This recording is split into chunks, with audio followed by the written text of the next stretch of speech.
原标题：不良人3回归，真假李星云争皇帝。不良帅快别钓鱼了。几个月前，《画江湖之不良人》第3季突然停更，一时让粉丝难受。具体是什么原因，咱也不知道，咱也不能问。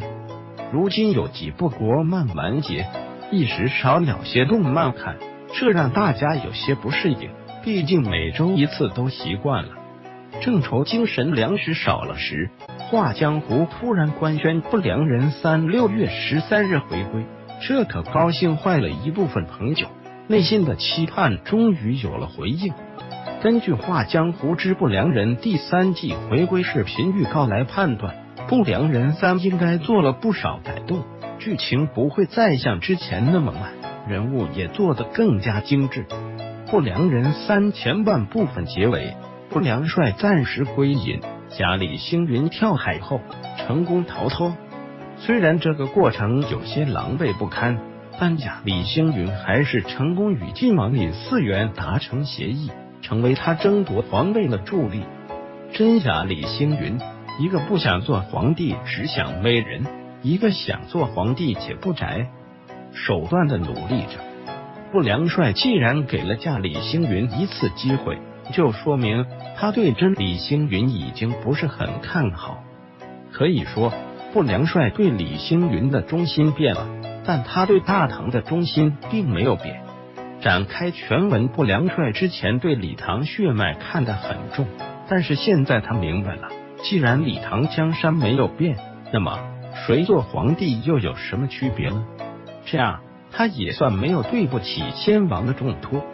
不良帅搭好梯子，让阿斗李星云上墙，但是阿斗死也不上，能有什么办法？就算李唐先王活过来，也怪不得不良帅。假李星云一心实现自己的梦想，真李星云却在破坏阻挠，还不要这个梦想，这是什么理？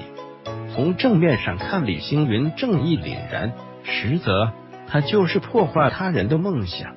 历史中最终成功的是后唐明宗李嗣源，他在位期间杀贪腐、包廉吏、罢工人、除灵患、废内库，注意民间疾苦，号称小康。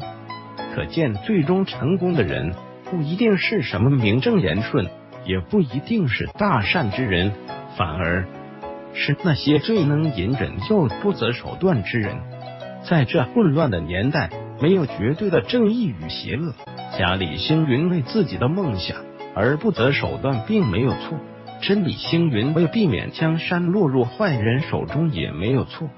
不良帅既然给了假李星云机会，就说明他在假李星云身上看到了帝王具备的东西。这场龙争虎斗谁赢了，谁便是李星云。